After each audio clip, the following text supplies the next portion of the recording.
నమస్తే, welcome to సత్యాగ్రహి. నేను శివాని. ఢిల్లీ పీఠంపై ఇప్పుడు ఒకటే అలజడి. ప్రధాని నరేంద్ర మోదీ తన మూడో విడత ప్రభుత్వంలో అత్యంత కీలకమైన సంచలన నిర్ణయానికి తెరలేపారా? పార్లమెంటు వర్షాకాల సమావేశాలకు ముందే కేంద్ర మంత్రివర్గ పునర్వ్యవస్థీకరణకు ముహూర్తం ఖరారైందా అంటే అవునని అంటున్నాయి ఢిల్లీ వర్గాలు. ఈసారి జరగబోయే కేబినెట్ విస్తరణ కేవలం సాధారణ మార్పు కాదు, పెను మార్పులకు సంకేతంగా కనిపిస్తోంది. ఇద్దరు కేంద్ర మంత్రుల పదవులు ఊటం ఖాయమైపోయింది. అయితే వీటన్నిటికంటే దేశవ్యాప్తంగా తెలంగాణ, తెలుగు రాష్ట్రాల్లో హాట్ టాపిక్ గా మారింది. తెలంగాణ నుంచి ప్రాతినిధ్యం వహిస్తున్న బండి సంజయ్ ను కేంద్ర మంత్రివర్గం నుంచి తప్పించబోతున్నారా?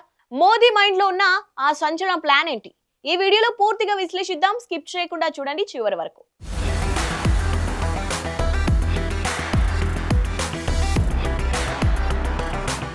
ముందుగా ఢిల్లీ పరిణామాల్లోకి వెళ్తే కేంద్ర కేబినెట్ లో ఇద్దరు కీలక మంత్రుల రాజీనామాలు ఇప్పుడు లాంఛనంగా మారాయి.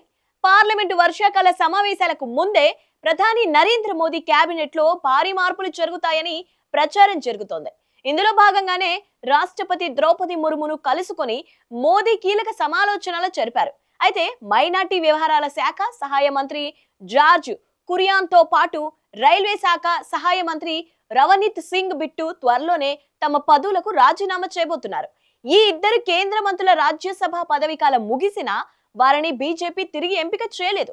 వీరిలో కేరళకు చెందిన కేంద్ర మైనార్టీ వ్యవహారాల శాఖ సహాయ మంత్రి జార్జి కురియన్ బుధవారం తన మంత్రి పదవికి రాజీనామా చేశారు. ఆయన రాజ్యసభ పదవి కాలం ఈ నెల 21న ముగిసింది. ఆయనను కేంద్రం తిరిగి నామినేట్ చేయలేదు.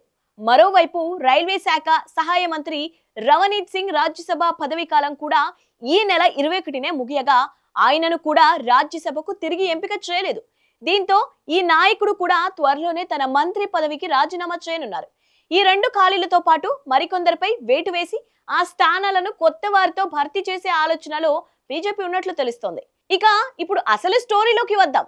మోదీ కేబినెట్ రీషాపుల్లో అత్యంత షాకింగ్ న్యూస్ ఇక్కడి నుంచే రాబోతోంది. అంటే అది తెలంగాణ నుంచి. కేంద్ర హోంశాఖ సహాయ మంత్రిగా ఉన్న బండి సంజయ్ స్థానాన్ని మార్చబోతున్నారా లేదా ఆయనను కేబినెట్ నుంచి తప్పించబోతున్నారా? ఇప్పుడు ఇదే చర్చ ఢిల్లీ నుంచి గల్లీ దాకా నడుస్తోంది. బండి సంజయ్ ను ఎందుకు తప్పించాలనుకుంటున్నారు? దీని వెనక ఉన్న కారణాలేంటి అనేది ఇప్పుడు తెలుసుకుందాం. గత కొంతకాలంగా బండి సంజయ్ చుట్టూ ముసురుతున్న వివాదాలు, ఆయన తీరుపై వస్తున్న నివేదికలు అధిష్టానానికి తలనొప్పిగా మారాయని ప్రచారం జరుగుతోంది. అన్నిటికంటే ముఖ్యంగా ఇటీవలే బండి సంజయ్ కుమారుడు భగీరథ్ పై పోక్సో కేసు నమోదు కావడం సంచలనం సృష్టించింది. ఒక కేంద్ర మంత్రి కుమారుడిపై ఇలాంటి తీవ్రమైన కేసు నమోదు కావడం జాతీయ స్థాయిలో చర్చనీయాంశంగా మారింది. ఈ వివాదాల వల్ల పార్టీ ప్రతిష్టకు, ముఖ్యంగా తెలంగాణలో క్లీన్ ఇమేజ్ తో దూసుకుపోవాలనుకుంటున్న బీజేపీకి తీవ్ర నష్టం జరుగుతోందనే భావనలో అధిష్టానం ఉన్నట్లు తెలుస్తోంది. ఇప్పటికే జరిగిన డ్యామేజ్ ను కంట్రోల్ చేయాలంటే కఠిన నిర్ణయాలు తప్పవని మోదీ, అమిత్ షా భావిస్తున్నారట. పార్టీ ఆదేశాల మేరకు త్వరలోనే బండి సంజయ్ తన మంత్రి పదవికి రాజీనామా చేసే అవకాశాలు ఉన్నాయని పొలిటికల్ సర్కిల్స్ లో గుసగుసలు వినిపిస్తున్నాయి. ఒకవేళ బండి సంజయ్ ను తప్పిస్తే తెలంగాణ నుంచి ఆ ప్లేస్ ను ఎవరితో భర్తీ చేస్తారు? తెలంగాణకు క్యాబినెట్ లో ప్రాతినిధ్యం తగ్గకుండా మోదీ ఎలా ప్లాన్ వేస్తున్నారు? ప్రస్తుతం రేసులో ఇద్దరు నేతల పేర్లు ప్రముఖంగా వినిపిస్తున్నాయి. ఒకరు మల్కాజ్గిరి ఎంపీ ఈటెల రాజేందర్, మరొకరు నిజామాబాద్ ఎంపీ ధర్మపురి అరవింద్. మొదట ఈటెల రాజేందర్ విషయానికి వస్తే తెలంగాణ రాజకీయాల్లో ఆయనకు సుదీర్ఘ అనుభవం ఉంది. బీసీ సామాజిక వర్గంలో బలమైన నేత. వచ్చే అసెంబ్లీ ఎన్నికల్లో క్లీన్ ఇమేజ్ తో వెళ్లాలనుకుంటే ఈటెల రాజేందర్ బెటర్ అని ఆ పార్టీ నేతలు ఆలోచిస్తున్నట్లు తెలుస్తోంది. ఇక ధర్మపురి అరవింద్ విషయానికి వస్తే ఆయన కూడా బండి సంజయ్ సామాజిక వర్గమైన మున్నూరు కాపు వర్గానికి చెందిన నాయకుడు.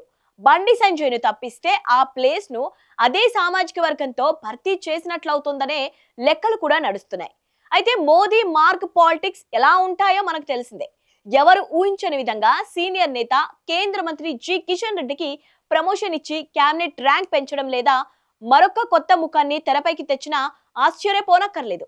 ఏదేమైనా పార్లమెంటు వర్షాకాల సమావేశాల కంటే ముందే ఢిల్లీలో పెద్ద మార్పులు జరగబోతున్నాయి. ఒకవైపు ఇద్దరు కేంద్ర మంత్రుల రాజ్యసభ పదవి కాలం ముగిసి రాజీనామాకు సిద్ధమవ్వడం, మరోవైపు తెలంగాణ బీజేపీలో డ్యామేజ్ కంట్రోల్ చర్యలో భాగంగా బండి సంజయ్ పై వేటు పడే ఛాన్స్ ఉండటం, ఇవన్నీ చూస్తుంటే రాబోయే రోజుల్లో తెలుగు రాష్ట్రాల రాజకీయం ఢిల్లీ వేదికగా మారబోతోందని స్పష్టమవుతోంది. ఈ వీడియో నచ్చినట్టయితే లైక్ చేయండి, షేర్ చేయండి. ఇలాంటి పొలిటికల్ అప్డేట్స్ కోసం మా ఛానల్ ఇప్పుడే సబ్స్క్రైబ్ చేసుకోండి.